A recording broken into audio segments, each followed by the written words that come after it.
Name confused. By Enchanted Nightingale. Chapter 82. The Clever Idiot. John regarded the D.I. with curiosity. He had meant to ask Greg about the drug bust Lestrade had orchestrated back at 221B Baker Street. It stops being pretend if we find anything. Lestrade had commented with a seriousness that John had not even heard when they had been at the crime scene earlier. The doctor had not said anything then, or at least after he tried to defend Sherlock and the genius detective had gently told him not to. It had been a shock to his system to realize that, yes, Sherlock did have a drug problem, and that Lestrade was not wrong in searching the flat. He had stopped when Sherlock decided to cooperate with him, but the detective had remained suspicious. John also had the suspicion that there were opiates in the flat, well hidden. Whether Sherlock used them for experiments or recreation remained to be seen.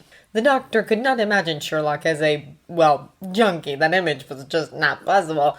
It was not compatible with the image of the smartly dressed, too smart to be such an idiot, consulting detective.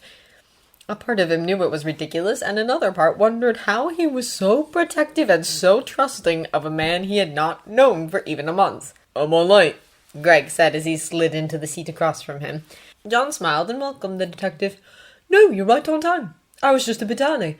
Long day at Scotland Yard?" Not bad, but not good either.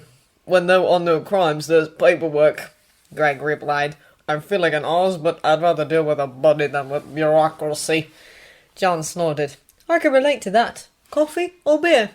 Already ordered a coffee coming in, Greg told him. You sounded serious over the phone. Is there a problem? Because I admit I never expected a call from you. Not that it's unwelcome.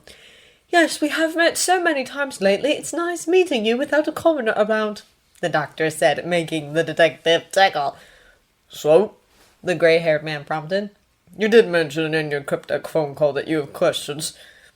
John nodded. He waited until the waitress had brought Greg's coffee, left them alone again. "Well, I wanted to talk to you about Sherlock's drug habit. About the fact that Sherlock has a drug habit at all." Greg sighed. I was half expected that, to be honest. You looked gobsmacked that day. "I don't have a problem if he was a drug addict because, my sister, she's alcoholic," John admitted. "Sherlock deduced that, by the way. He laughed. "He's so bloody smart! A genius! I cannot for the life of me believe he would do something so monumentally stupid." The detective nodded. Well, he is a genius, but he can be incredibly stupid. He played a bit with the cup in front of him. I found him, after the second time he overdosed. I was there after the first time as well. He had promised then he would not do it again, but... Greg shook his head. I was the one to call his brother and that assistant of his rode with Sherlock to the hospital. They took care of everything after that, but they kept me updated about his progress. He spent days in a coma, and we had no idea if he would wake up, and how he would be if he did.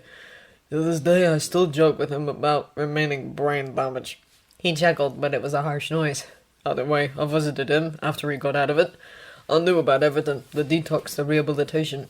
I promised him that as long as he remained clean, he was welcomed on my crime scenes, and I meant it. Sherlock is a friend, or at least I consider him one. I'm not just using him for his brains. "He has a magnetic personality," John agreed. When he wants to show it, Greg agreed. But that was not all that happened after Sherlock's second lapse. You've met with Mycroft Holmes, right? Jan snorted. "Met? Got kidnapped." Greg gave a snort of his own. Nice to know his methods had not changed. Anyway, you noticed that he and his assistant are both dangerous men. "I met the female assistant. Anthea, I believe she called herself." You were lucky. The other one? Greg shuddered. I would trust that man with my life, I'll tell you this much. But while Sherlock was in detox, the older Holmes and that man made sure that those responsible for supplying the drugs Sherlock consumed were destroyed. They brought that entire network to its knees, from the people who owned the labs down to the last distributor, and after they were done taking them down, gave me all the credit. Don't misunderstand me, I did work closely with them, but I did not deserve it. Mycroft thought otherwise. It was his way of thanking me for helping his brother. John was left staring. "I think I read about that case of yours. I don't really know what to say." You don't have to say anything. Just know that in a few weeks I might drop by unexpectedly again. Another drug bust? I like keeping Sherlock on his toes, Greg responded. a precaution, if you will. I know he gets regular blood tests. His brother arranged that one. I'll keep an eye out just in case, John said. Lestrade nodded. Do you know why, though? What? Why would he take drugs? John asked, genuinely curious. You must have asked him at one point. Greg stared at him. He said he was bored.